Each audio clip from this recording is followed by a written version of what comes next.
everybody. Welcome to week 2 of our 90-day health challenge. Ruth Slingo, the amazing, awesome, wonderful Ruth Slingo is here, and I'll let her do an intro of herself in just a second. But this week's topic is positive affirmations and mindset shifts. So shifting mindsets. And we're just going to talk a little bit about that. So first off, let Ruth say a quick hello and introduce herself to everybody. Good morning. Good morning. Hi, everybody. I am Ruth Slingo, and I am so excited to be here. I'm a mom of four. If you missed it last week, I'm a second oldest of nine children. My mom and dad are founding pastors of a church in Hopewell, Virginia, and I was born in Ohio, raised in Hopewell, and I've traveled quite a bit. And I feel like I'm just now beginning to grow up a little bit, Terry. So I'm excited to be here this morning. I love it because I've stepped into what my passion and my soul purpose in my 50s. And so I totally get what you're saying. And I still am learning every day. I love learning. I love growing. I love, I've certainly learned from you. I love our Kelly calls because we have such great conversations and We do. we learn a lot. We do. We do. We're all, well, Kelly hasn't joined the 50s club yet, but I feel like I'm just now starting to figure a little bit of things out in my 50s, and I'm pouring all this self-development that I've done and personal development and mindset shifts and things like that. I'm pouring it into my children. They're going to have a lot better start than I did. Instead of just being that person that was constantly striving for other people's approval, learning how to set boundaries, learning how to tell yourself a different story, learning how to listen to yourself, talk to yourself instead of listen to yourself. All those little practical tips that we can do, and really learning also how to put our oxygen mask on at the same time. Sometimes we're so busy helping other people that we forget that we need to put your oxygen mask on first and do a little bit of taking care of yourself. And that way you can Yes. present yourself as a good, whole person to the relationships in your life and the people you're trying to help. Amen and hallelujah. Yes. And I'll say I I've learned that instead of being so apologetic for my failures as a parent and just questioning, of course, I've had wonderful conversations with my kids about things that I was sorry for or didn't feel like I did quote unquote right. But I've read something recently and it just so hit my heart that the best gift we can give our kids is our healing journey, our growth journey, we're modeling that to them, right? As we learn and we grow and we show them these things that, yeah, you're right. Like we give them such a head start because they're like, oh my gosh, like this mindfulness stuff or the stuff we're going to talk about today, these mindset shifts and positive affirmations and the things we tell ourselves. Yeah. Yeah, I think I'm with you on that. Being a mom, and I have three girls and one boy, and my daughters, I had no idea till maybe about 5 or 10 years ago that they have really been watching me, and to hear them say, wow, mom, you've been through this, that, and the other thing, and look, you're one of the strongest people. We want to be like you, type thing. And I'm like, oh, wait a minute, let's make you a better version of me. But they are watching. They're watching. And to the children in your life, you're a hero, you know? They're proud of their parents. They want to be proud of their parents. And being authentically and not fake, I went through some challenges in my life, and I didn't really plan on being in certain places in my life. And I remember just talking to my children, and I was like, well, let me just put this out there for you. I know I'm not doing 100% right about what I feel my convictions are. But mommy is in a point now where she's trying to stay alive and she's trying to be okay. And I want you to know that everything I've told you to do is the right thing to do, but I'm working on a little bit of a different path to get back to where I need to be. And being real with them, because real recognizes real and fake Hmm. we can spot so a mile away. I'll explain it like this, Terry. When I was a bank teller, that was my first job out of high school. I went with I mean, they were teaching us about counterfeit, but how did they teach you about counterfeit? They only had you work with real money. So you had real in front of you all the time, real. And that way, when you were counting money and they were trying to see if you could spot the counterfeit, it looked different, it felt different, but you don't learn how to spot counterfeit by being around counterfeit, by messing with counterfeit. So understanding that if you could just stay real, then it's going to be easier for you. If you can work in the real world, real realm, it's going to be easier for you to understand and spot counterfeits. And children, as innocent as they are and understanding, they know when you're not being real. They really know. They pick up on things. They can tell when a relationship is going a little bit different. They can tell when things are, they internalize and they hold and they know. So being real with my children, I think, was the best gift that I could give them, even going through my struggles. Does that make sense? 100%. And especially because my first job out of high school while I was going to college was as a bank teller. So I, Me too. I was like, oh, Ruth, all right, I got it. Yeah, yeah. And wow, what a beautiful analogy. I've not heard that before, and that's fantastic way to put it. Um, I had done this. This is way woo woo, but I love the woo woo stuff. I had done this really deep meditation. I was in the Harmonic Egg over in Bluffton, South Carolina, and like a meditation chamber is how I think of it. Takes you into theta brain state, and so I was in this really beautiful meditation and I went to, if you can say maybe in a dream state, whatever, to this like place. It was almost like another galaxy. And I was taught about, like, I was drawn towards this white light, right?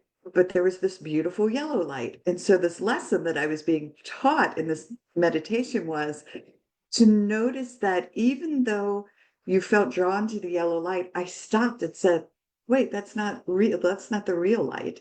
That's not the light I need to go towards. And the lesson was that sometimes people are going to put forth what they think everybody wants to see. Yes. But it's not real. It's not authentic.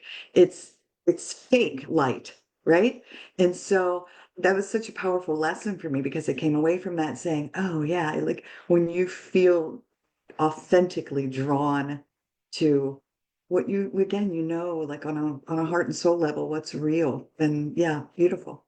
Yeah. Some people would hear me on conference calls and Zooms, and they're like taking these little side digs at me, like, and they'll tell me after the fact, I heard you on this call, and I was like, oh, she's just too happy, she's too excited, she's too passionate.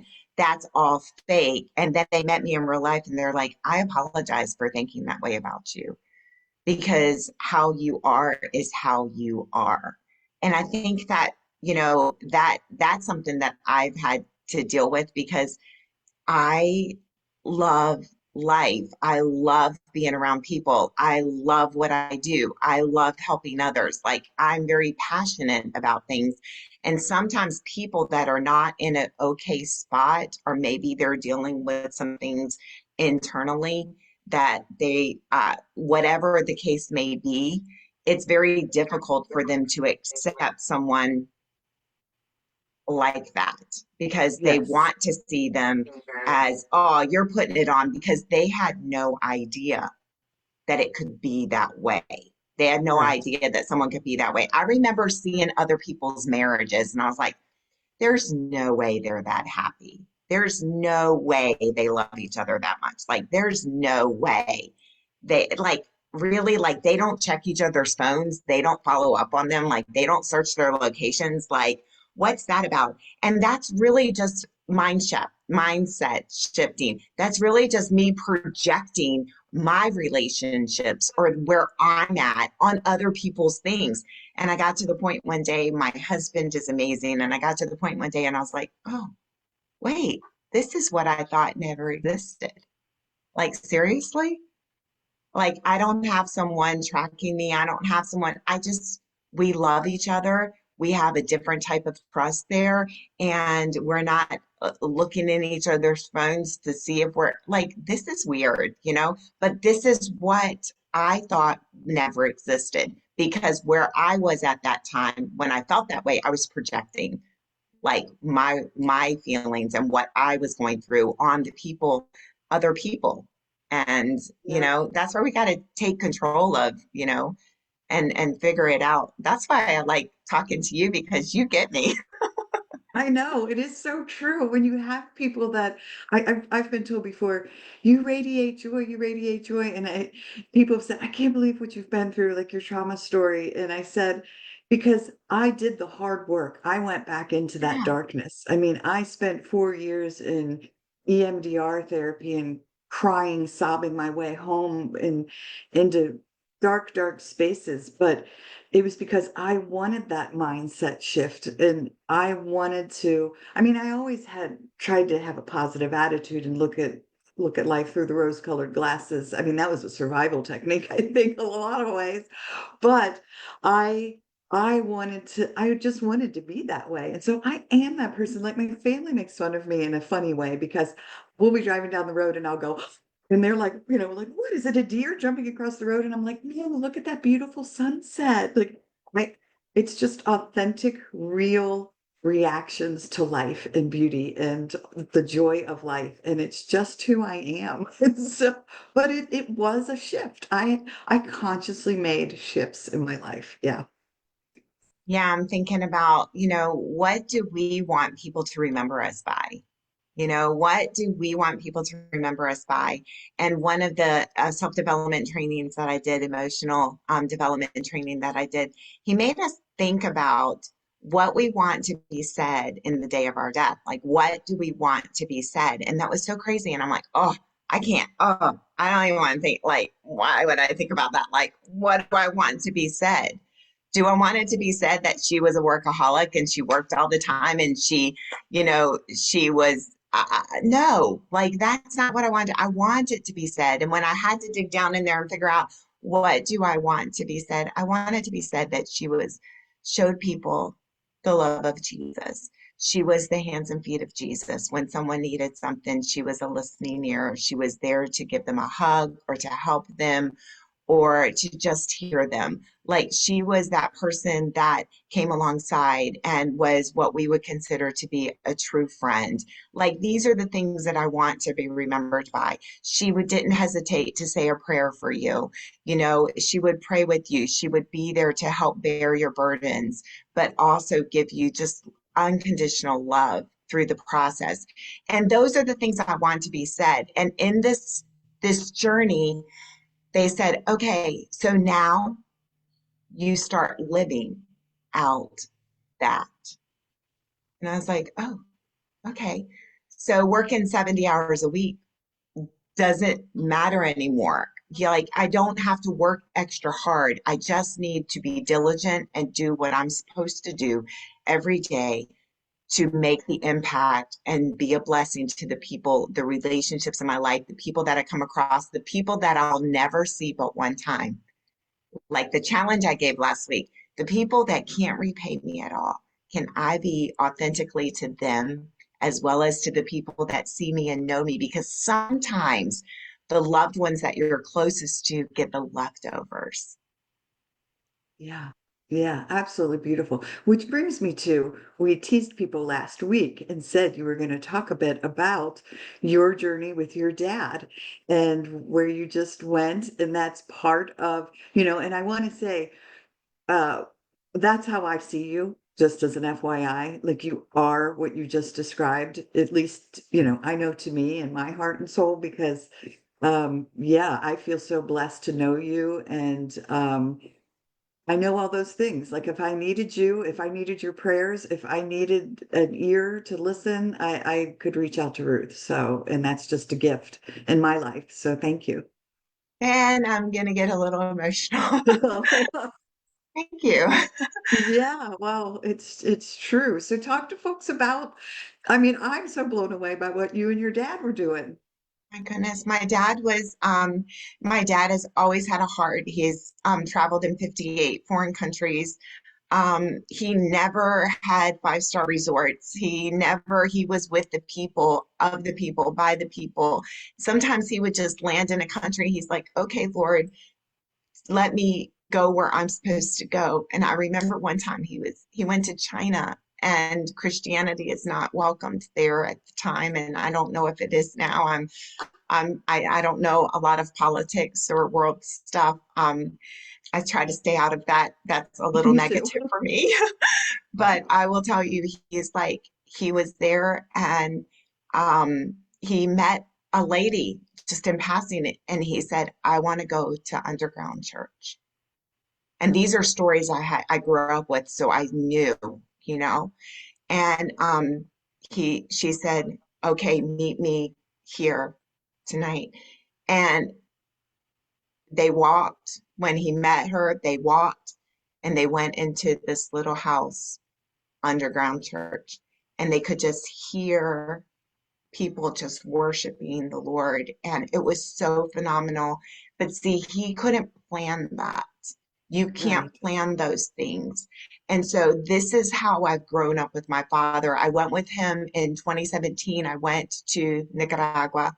We had an orphanage there. We were a part of this thing that had an orphanage and a school. And then he built a house, a Christian radio station. He built a house to hold a radio station on a farm in Waspam, Kisalaya. And it bordered the Rio Coco River, which bordered Honduras and Nicaragua. And we were there, and I was like, what are we going to do? He's like, I don't know. I'm just going to be led. And this is the examples that I had in my life. Okay. And so we get there, and then my daughter Faith, she was 17 or 18 at the time. She went with us, and some of my nieces and nephews, because he loved to take his grandchildren with him. And I'm so grateful that most of my children got to go with him as well. And we went, and he's like, okay, today we're going to try to get over to Honduras. And I'm like, oh, okay. So we took this thing, we got in this dugout canoe thingy, we took it across the river, we got up at the top, we waited. Eventually, a truck came and picked us up. We rode 4 hours into. Anyways, the whole thing was just so beautifully orchestrated without pre-planning. Yes, we didn't have running water some of the time. Yes, we had a nice place to lay our bed, but it's definitely not a five-star. It was clean, and we were with the people. And I can't ever repay those memories. Those memories are so strong. That's what shaped me and molded me. And so in October, my sister said, I need someone to go with dad. He's going to Nepal. And I'm like, well, the longest plane ride I've ever been on, I've never been across the big ditch, the ocean. So the longest plane ride I've ever been on has been like 3 hours to the Dominican Republic from Miami, or 2 hours to Nicaragua. Like that's it. Maybe Mexico. I stayed right here on this side of the world. And I was like, I couldn't even fathom going 15 hours, but out of my a 15-hour plane ride, but out of my mind said, I'll go. I'll go. If you need me to go with him, I'll go. Well, would you know, I didn't even think about it till the day I was going to the airport, and I was like, oh my gosh, Ruth, you're really getting on this plane. Like you're really flying all the way to Qatar, and then you're flying from Qatar to Kathmandu, Nepal. Like you're really going here. And I was like, ah. So I was able to do that, and to see the honor that these people have for my father and the ministry and what he's done, and just showing the love of Jesus. And I want to be that person that gets the baton. And then a month and a half later, I found myself saying, I'll go to Papua New Guinea. Now I'm going the other way through San Francisco and then stopping over in Australia and then going up to Papua New Guinea to Port Moresby. And then we're taking a little plane into Mount Hagen, which is all the way up into the bush. And I was like, what are you doing? Like, you're a businesswoman. Like, you always like to, Kelly Summers, our friend, our mutual friend, she knows I like say, oh, I'm VIP. And I get, wow, well, let me tell you, when I got to Papua New Guinea, I was VIP. They had a whole welcoming parade and they lined the streets. And I was like, oh, and they're reaching up on the van, like batting the windows, while we're driving down the street, and then we get out and we walk, and thousands of people are like singing and dancing and following in behind us. And I had this little hat on, and this I was like, oh, they gave me these leis and they gave me gifts, and I was like, wow, all because we were willing to go see them where they were. Maybe they were infatuated with my hair being completely white. I don't know. But it was amazing and just tears in my eyes when I got to speak to them and I just started singing, Jesus loves me, this I know, for the Bible tells me so. And they were singing it so loud. And I looked at my dad and just had tears streaming down my face. And I was like, these are moments that you'll never forget. Yeah. And just helping Yeah. people, all because I wanted to have that mind shift of it's not all about me. It's not about how much money I have or how many big my house is or how many parties I can have people come to or what do other people see me as. No, it was about me seeing other people where they are, seeing them, Yes. understanding that they're real brothers and sisters, they're real children, they're real parents. They have a family that cares about, like seeing them not as an item, but as a person, as a living soul. Yeah. And it's just so beautiful. I'm so glad you shared it and thank you. Well, thank you for getting on that plane and making the journey and listening to to that soul calling, right? I tell people this is my soul work and it's the same sort of thing. I get fired up about it and it brings me joy and to know people are connecting, same sort of thing. Like this podcast has been downloaded in 142 countries and I'll look at my top 10 list and I'll say, oh my gosh, look at my top 10 is Turkey, Australia, Germany, Canada, obviously the US is number one, but to me, I'm like, somebody is sitting down in Turkey right now with a cup of tea and or whatever they are drinking and Right. listening in, right? And so that's connecting with folks. And so, yeah, that mindset shift really is like, I think a big part of it is to listen to your heart. And I tell my kids, I don't care if you're picking up garbage. I don't care what you do with your life, but listen to that soul calling, listen to your heart, and then make those shifts. And the mindset shift includes that positive talk that we're also going to talk about in saying not, oh, that's impossible for me. No, take one step towards it. One step. You don't have to get it all done today. One step. No, it's just one step towards your final destination. But if you don't know what your final destination is, if you don't know where you want to go, you're like, if you don't have a flight plan, like before you can take off in the airplane, you have to have a flight plan. And that flight plan has to be registered and you stay on course because of the flight plan.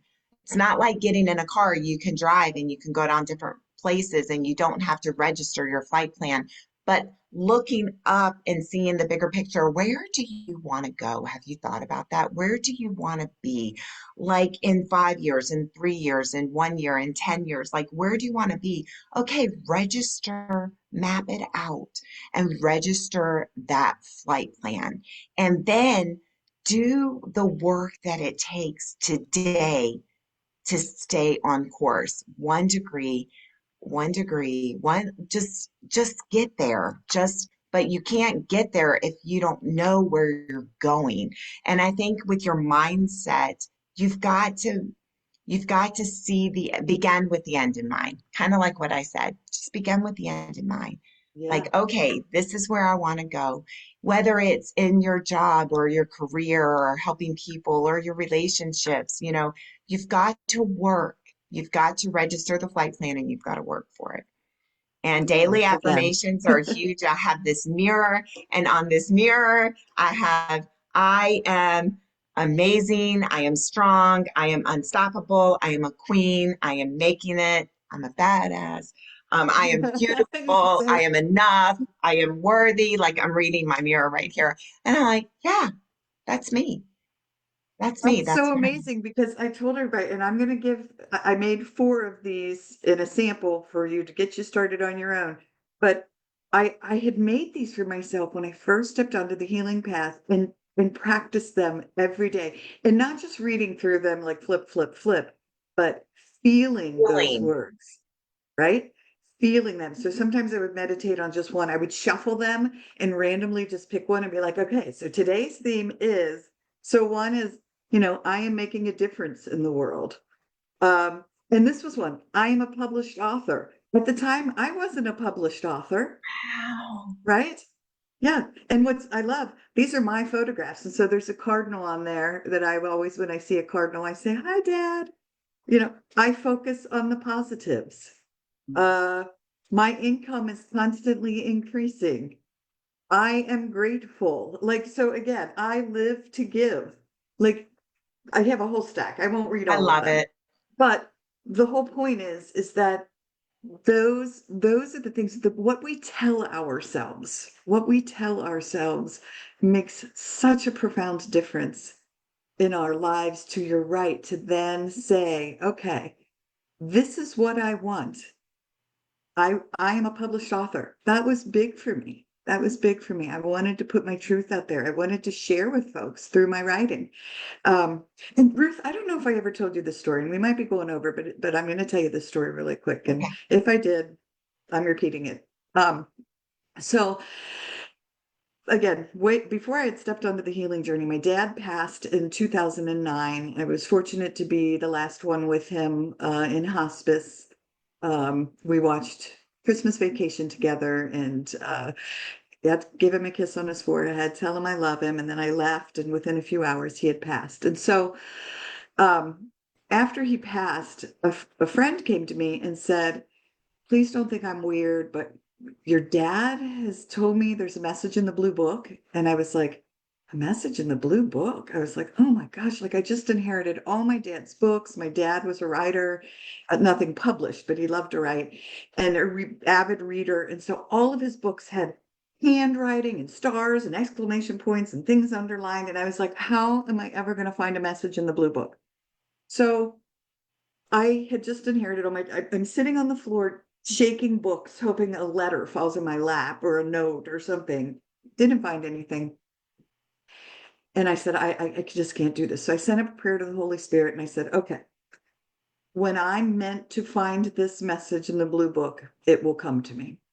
So about 2 years later, ish, in that range, sitting at my desk, writing my memoir, and I was like, oh man, Holy Spirit, I really need some inspiration for this book. Like, it's a struggle, it's hard. Like, I don't know if I should be putting my truth out there. Will people want to read it? Blah, blah, blah. And I had my feet up on my desk and I turned my head and I had all these knickknacks on a shelf in this bookshelf. And I saw the top of a blue book, just about, half an inch.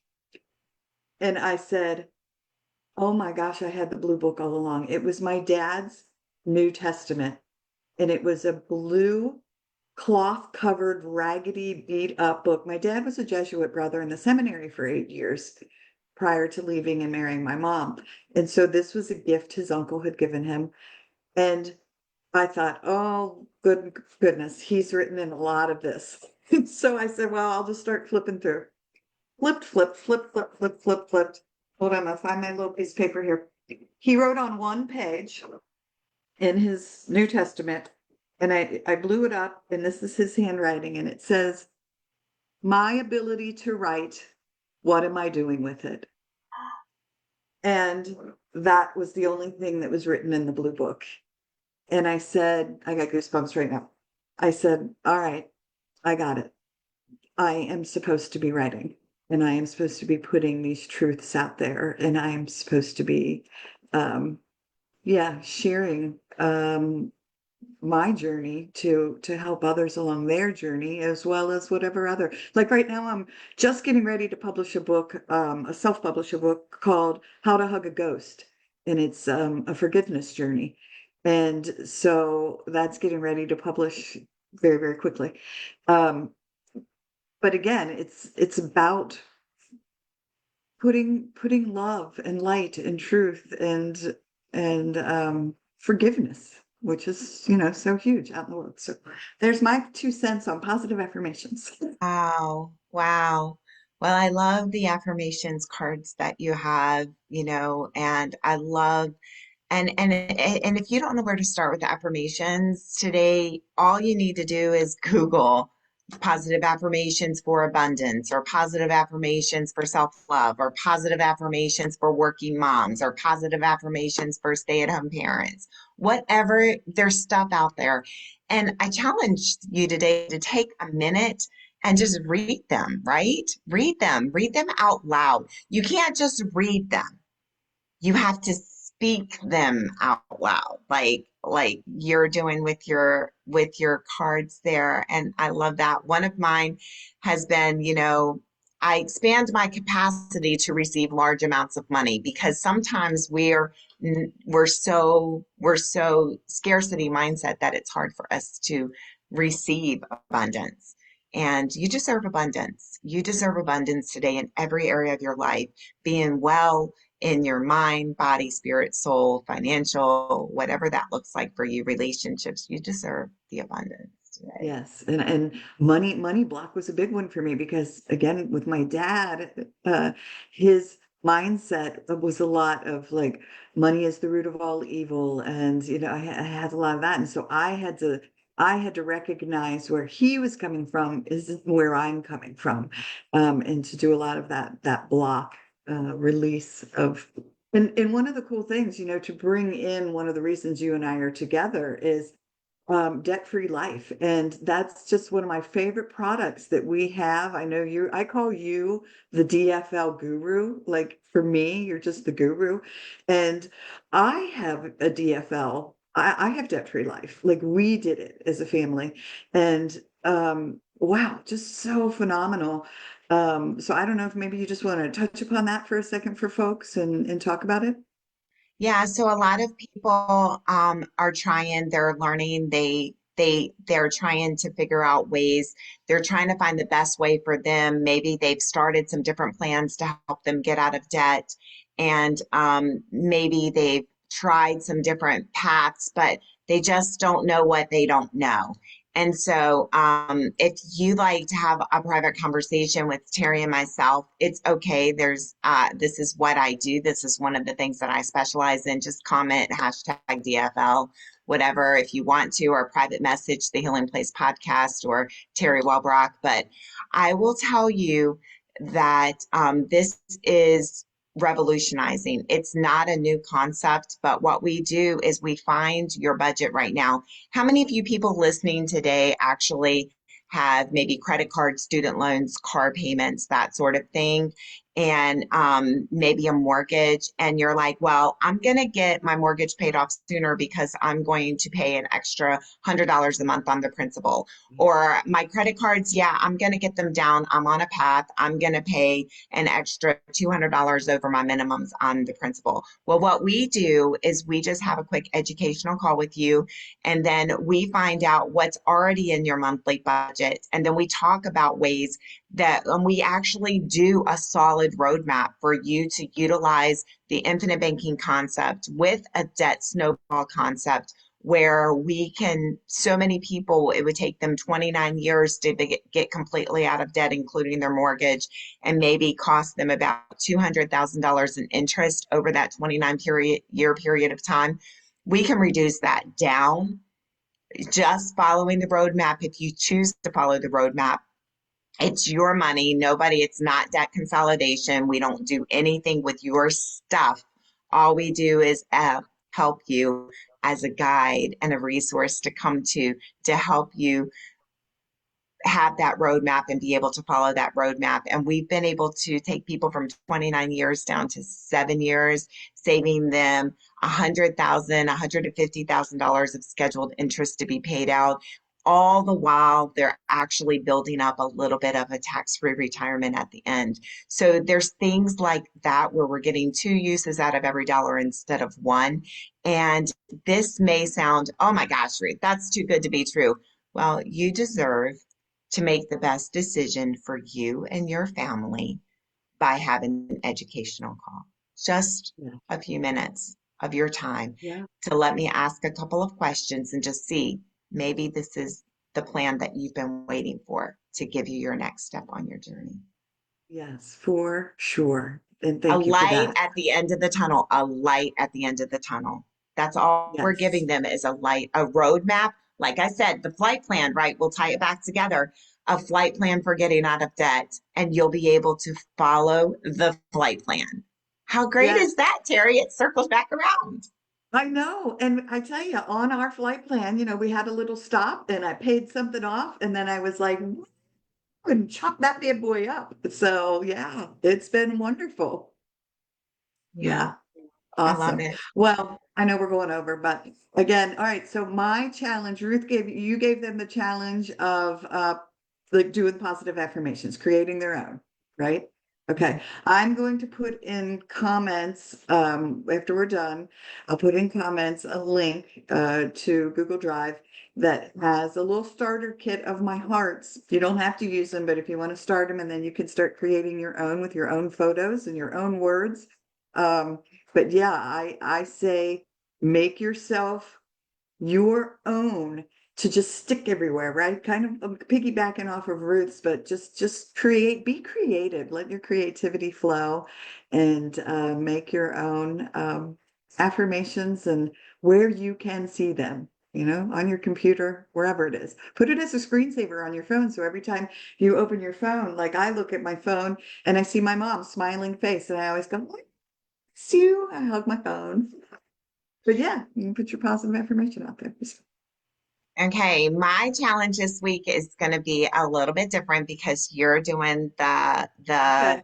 personal mindset. So my challenge this week to everyone watching is going to be intentional, not 30 minutes, not 1 hour, but 10 minutes. I don't care if it's 5 minutes in the morning and 5 minutes at night, 10 minutes a day of walking, jumping jacks, standing, like out of your norm, be intentional.